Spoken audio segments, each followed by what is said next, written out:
Good afternoon Neeraj. આપણે જોયું કે ગઈકાલે જ મહિન્દ્રાએ પોતાના ખૂબ જ એક શાનદાર રિઝલ્ટ અહીંયા આપણને આવતા જોવા મળ્યા હતા અને સારી એવી તેજી પણ આપણને જોવા મળી હતી અને આજે આપણને એ તેજી યથાવત પણ જોવા મળી છે અને ખાસ કરીને એ પોઝિટિવ બ્રોકરેજ રિપોર્ટનો એક સપોર્ટ પણ અહીંયા મહિન્દ્રાને આજે જોવા મળ્યો છે.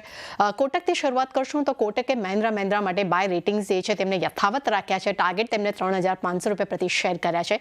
તેમનું માનવું છે કે બધા સિલિન્ડર્સ પર ખાસ કરીને ફાયરિંગ અને વર્ટિકલ્સમાં FY26નું એક મજબૂત આઉટલુક અહીંયા જોવા મળ્યું છે. કંપનીના એબિટા છે તે અનુમાન કરતાં મજબૂત રહ્યા છે. સાથે સેલ્સ અને ગ્રોસ માર્જિનમાં પણ સારી એવી મજબૂતી જે છે તે નોંધાતી જોવા મળી છે. તે સાથે તેમને પણ કહેવું છે કે ઇન્ડસ્ટ્રીયલ ગ્રોથ જે છે તેનું આઉટ પરફોર્મિંગ જે છે તે યથાવત રહી શકે છે તેવી મેનેજમેન્ટની તેમની અપેક્ષા છે. સાથે ટ્રેક્ટર સેગમેન્ટની અગર જો વાત કરશું ત્યાં પણ તેજી યથાવત રહી શકે તેવી મેનેજમેન્ટની તેમને અપેક્ષા રાખી છે. બીજી તરફ અગર વાત કરશું તો જેફરીઝ તરફથી પણ આપણને મહિન્દ્રા માટે એક પોઝિટિવ રિપોર્ટ અહીંયા આવતો જોવા મળ્યો છે. તેમને બાય રેટિંગ્સ આપ્યા છે પરંતુ અહીંયા ટાર્ગેટ તેમને ઘટાડ્યા છે. તેમને 4,075 રૂપિયા પ્રતિ શેરથી ઘટાડીને 4,000 રૂપિયા પ્રતિ શેર કર્યા છે. તેમનું કહેવું છે કે સતત 12મો ક્વાર્ટર જે છે ત્યાં કંપનીના એબિટા ગ્રોથ જે છે તે ડબલ ડિજિટ પર આપણને જોવા મળ્યા છે. ખાસ કરીને FY25-28 દરમિયાન કોર EPS જે છે તે આપણને 18% અને વોલ્યુમ જે છે તે 12% પર રહેવાની પણ તેઓ અપેક્ષા રાખી રહ્યા છે. સાથે તેમને પણ કહેવું છે કે મજબૂત ગ્રોથ આઉટલુક અને ફ્રેન્ચાઇઝી છે તેમાં જે સુધારો આવ્યો છે તેને કારણે તેમને અહીંયા રી રેટિંગ પણ તેમને આપ્યા છે અને મહિન્દ્રા જે છે તેમનું પસંદીદા શેર તેમને અહીંયા યથાવત રાખ્યો છે. એટલે એમ કહી શકાય કે કોટક અને જેફરીઝ તરફથી જે એક પોઝિટિવ રિપોર્ટ આવ્યો છે તેનો પણ સપોર્ટ આપણને મહિન્દ્રાના કાઉન્ટર પર જોવા મળ્યો છે. જો આ બધા રિપોર્ટ્સ ખાસ કરીને અહીંયાથી આવતા જોવા મળ્યા છે પરિણામ બાદ, એટલે જે આપણને એક સારી તેજી પણ જોવા મળી રહી છે. આભાર તૃપ્તિ અમારી સાથે જોડાઈને સમગ્ર વિગત આપવા બદલ.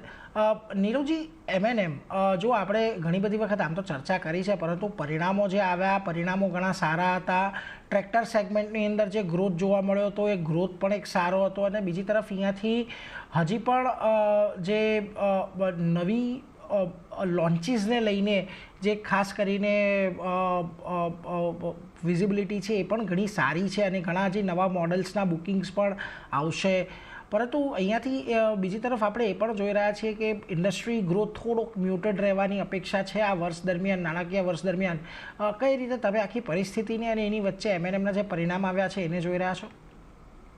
યસ, ડેફિનેટલી અગર આપણે અગર M&Mની વાત કરીએ તો જે Q4ના પરિણામ હતા એ ડેફિનેટલી સારા છે as compared to the expectations, street expectations.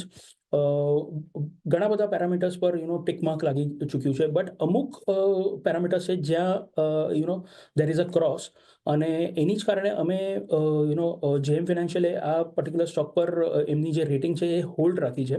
તો હું થોડું પાસ્ટમાં જઈશ. Q3ના નંબર્સ આવ્યા બાદ જે એનાલિસ્ટ છે એ જે M&Mનું બાય રેટિંગ હતું એને ડાઉનગ્રેડ કરીને હોલ્ડ કર્યું હતું. એના એ જ કારણ હતા કે થોડી ડિમાન્ડ જે છે અમને સબડ્યુડ લાગી રહી હતી સિન્સ લાસ્ટ ક્વાર્ટર, અને આ ક્વાર્ટરમાં પણ જે અમારો વ્યૂ છે એ થોડો એવો જ છે કે જે મોટી સેગમેન્ટમાં જે બધી કાર્સ છે ત્યાં થોડું હજી ડિમાન્ડ એન્વાયરમેન્ટ રિવાઇવ નથી થયું એવું લાગે છે. અને જે વેલ્યુએશન્સ પર અત્યારે M&M ટ્રેડ થઈ રહ્યું છે તો એવું લાગે છે કે બ્રોડલી અત્યાર માટે જે પણ પોઝિટિવ છે એ ફેક્ટર ઇન થઈ ચૂક્યા છે. સો અત્યાર માટે અમારી એ જ રણનીતિ રહેશે કે બાય ઓન ડિપ્સની રણનીતિ અપનાવો, અથવા કે જે પણ દર્શક મિત્ર આ પર્ટિક્યુલર સ્ટોક હોલ્ડ કરી રહ્યા છે એને ડેફિનેટલી હોલ્ડ કરો. લાંબા ગાળા માટે એક સારો સ્ટોક છે. બાય ઓન ડિપ્સની રણનીતિ અપનાવીને લોઅર લેવલ્સ પર એડ કરવાની સલાહ રહેશે. અત્યાર માટે થોડું અવોઇડ કરવું બેટર છે. 1-2 ક્વાર્ટર્સના હજી આપણે નંબર્સ જોશું એન્ડ ધેન પ્રોબેબલી એવું લાગે કે ડિમાન્ડ રિવાઇવલ દેખાઈ રહી છે તો પ્રોબેબલી આપણે આગળ જઈને બાય કરશું, બટ અત્યાર માટે હોલ્ડ કરવું બેટર છે.